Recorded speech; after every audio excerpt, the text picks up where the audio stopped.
Welcome to Decentro report coverage of the C-Cubed crypto conference here in Berlin. I'm your host, Decentro, and I'm here with Aleksander, the sales manager of Coin Traffic. Thanks for being on the show, Aleksander. Hello, thank you. Yeah? Nice to meet you. Right on. So how's the conference going for you guys? The conference really nice. A lot of people, a lot of smart people who are asking good questions. That's really good. That's fantastic. So you guys are clearly market leaders in what you do. Just in case there's some viewers that haven't heard of you yet, can you briefly explain the service you provide to the industry? We have our own banner advertisement network, so that gives a lot of pluses for us. So we don't depend on Facebook or Google on what rules they have. We try to keep eye on their rules and not to use words that are not good for advertisement, like try not to use buy token or invest immediately because it's too aggressive. So the Facebook protocols are influencing what you actually present? So we keep eye on their rules because they're logical rules and they're used for all kind of advertisement.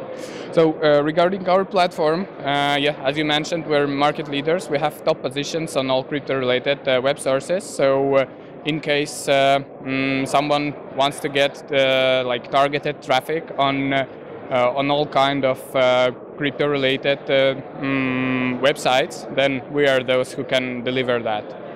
Right. So how many partner sites do you work with? At the moment, we have more than 70 websites, premium websites, and the overall network is 500 websites. But okay. For targeted promotion, we use only those 70 premium websites where we know that it's premium traffic and everything is good there. So I'm assuming the Facebook, Twitter, and Google ban on ICO ads has very much played in your favor. You guys must be quite pleased with the situation. Am I correct? Well, we were using Google, for example, for remarketing and retargeting. So at the moment, we're still using that. As far as I know, until June, it will be still available to put ads on Facebook and Google. But we're constantly monitoring how the things are going. So no one knows what changes will be. But at the moment, in Facebook, we can still see the advertisement. Okay, but is the usership and clientele up because of these new rules? Well, clients are now asking us what we can offer because they understand that in a few months they will not be able to advertise on Google and Facebook. So, of course, we have more requests now for advertisement. That's great. Congratulations. So, in the sphere that you operate in, can you quickly list who other competing services would be that do something similar to Coin Traffic? Well, there are some smaller buy-sell ads, and I don't remember, Coinzilla. There are just smaller competitors that are good and that are challenging us. So we are constantly checking their services, and we grow due to that. Right. So just going back to the ban on ICO advertising, why have these companies gone to such an extreme? Well, probably Google and Facebook are those who use all worldwide users are using their advertisement services, and I'm pretty sure that time to time advertisement was shown to people who don't understand what is crypto, who were called to invest to some ICO that was promising 10x, 20x, 100x, and yeah, maybe people were doing that, and then they were complaining about that because it was obviously some scam project, and I think this is the decision why Facebook and Google is eliminating and is trying to put some rules on blockchain advertisement. I mean, blockchain itself, blockchain word itself is not bad, and it will not be blocked on Google and Facebook. But the ICO, those investments, so they need some kind of regulations. Okay, so what is Coin Traffic doing to also protect the users, the people that click on the ads? We have our security team who is rechecking ICOs before we start advertising them. So we get a lot of requests from potentially scam ICOs, so we just refuse those requests and we don't start advertising them. So it's our reputation to deliver nice content and at least to have to try to avoid delivering scam projects. Like, we never know, because there were projects where teams were amazing, big projects, but in fact they turned out like a scams. But well, I have a theory about this. Do you want to hear my theory? Yeah. So I think some projects become the victim of their own success. So they've got this idea, they raise 30 million bucks, and then they're like, holy shit, we have $30 million now. Do we actually need to do the project? So I think I have a theory that it doesn't start as a scam, but it ends up becoming that just because they're so successful they lose the motivation. Do you think there's some projects like that? Well, in 2017, I think there were pretty many such kind of projects who didn't have a plan if they will get, I don't know, hard cap, what they will do with those monies. Today, it's harder and harder to get people invest. So now you need to put more money on marketing. You need to make good community management. You need to work with potential investors, and in fact, it will probably bring investors. So I think that nowadays it's harder and harder to make a scam ICO because no one wants to work with scam, no one wants to advertise scam projects. So I really hope that we are making the crypto world cleaner with our security measures. So this is one reason why I'm really interested in coin traffic. I think you guys, through your screening process that you told me about yesterday, really helps legitimize the whole industry. So yeah, that's like it's normal that we are requesting documents from our customers, proofs of company proofs, and with that at least we can recheck that everything is clear. Also, team. Rechecking some members of team that they're real, that it's not just a fake LinkedIn person and so on, because we could face a lot of scams that way. So I think out of 20 companies that contact us for advertisement, at least 8 of them are potential scam projects. Wow, that's 40%. Approximately. Wow, okay.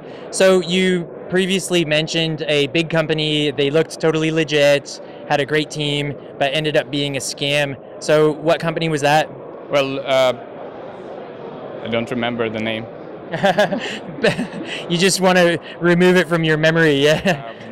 It was a really long time ago. It was start of 2017. So. Okay, well, more importantly, aside from the name of the project, obviously you learned something from that situation. So on the surface level, it looked like a legitimate project, but it wasn't. So what was it that tricked you guys? Sorry, tricked? Yeah. How did you get tricked? They made you believe it was a real project, but it was a scam. So at that time we didn't have this proper security check process. So after that we started to think, okay, we probably need to check the projects before we start advertising them. Because only this way we can avoid problems and avoid advertising of bad projects. And is your security check constantly evolving? Of course, like it's an everyday process. So the team is every day rechecking the potential the projects we are starting to advertise. So let's say everything is ready. We're signing deal with customer, and then let's say security team is telling that, look, we need either to recheck it once again. Let's speak more with them. Let's go deeper, or they say, well, no, please don't sign deal with them. We will not advertise them, and then we tell directly to customers that unfortunately we can't start advertising with you. What are the top 3 signs a project's a scam? Signs. No team. No team. Team members don't want to reveal their names. Yep. Don't want to share their company documents, or they don't have any company. It's just maybe some unknown country resident. yeah, so these are the top things where we check it. Pretty standard, yeah, that's pretty standard. The website itself, like previously, it was pretty much easy to understand with the website, because website was not fully finished, and it was like some buttons didn't work on the website. But recently, potential scam projects started to make nice websites as well. So when we're checking the website, everything moves and works very well there. Of course, if there is no community, if there is no live support on website, it's also like smaller signs.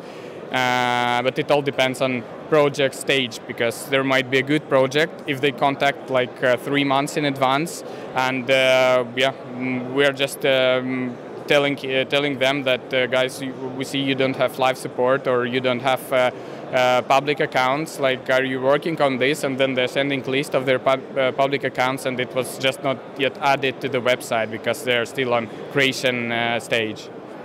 Okay, cool. Thanks for that. Just out of curiosity, what's the average price per click? In our system, it's price per click. We don't offer like this kind of services. We are CPM company, and we charge per impressions. So we guarantee impressions, and it all depends on how. So what's the cost per impression? CPM is about €6.50. So 1,000 impressions is €6.50. 1,000 impressions for €6.50. Yes. Oh, okay. That's not bad. Considering how competitive the industry is, that's exactly. that's quite reasonable. Cool. You guys are not price gouging everybody. Well, we could charge more, of course. Yeah, but you don't. Well, we keep average because we want the customers to get their advertisement, and so it would bring win-win situations for everyone. That's cool. I'm throughout this interview getting more and more of an understanding why this company has succeeded so well. Yeah. So you guys have seen hundreds of projects go through your platform. What advice can you give ICOs that are going to launch in 2018? And what are the common factors that exist for successful projects? Well, the industry is changing every day. For today, today is April 6th.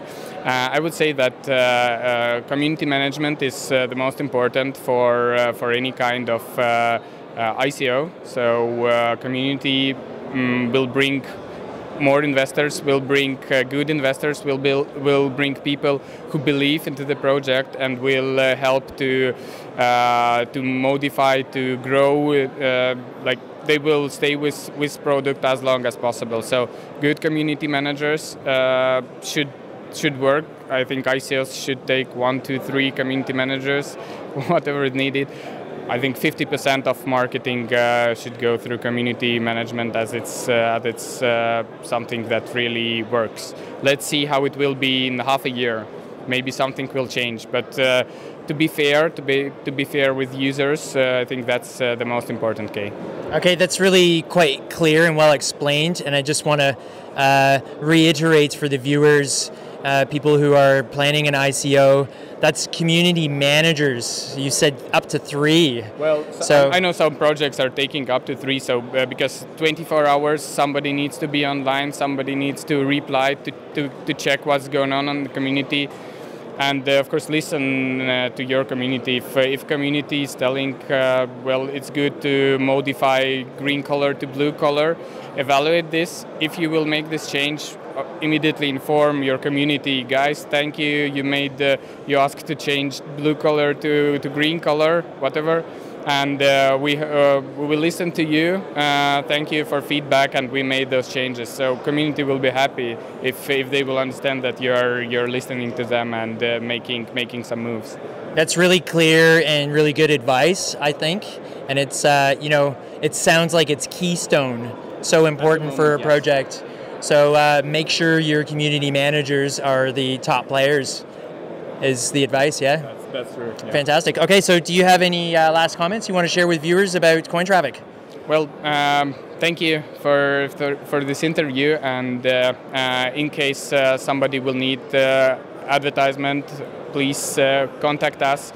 We try to reply emails as fast as possible, but time to time it can take a longer period of time, maybe several days instead of 24 hours. So sorry for that, but we're working on that. Nice, and I'll just add, if you're a scam, don't even bother. They'll just filter you out. All right. It really takes a lot of time. If you're scammed, don't contact us. That's the best words you said. Nice one. Okay, well, thank you very much for being on the show. Thank you. Thanks for watching it. Subscribe to my channel, ring the bell, and follow Decentro on Steemit and Twitter.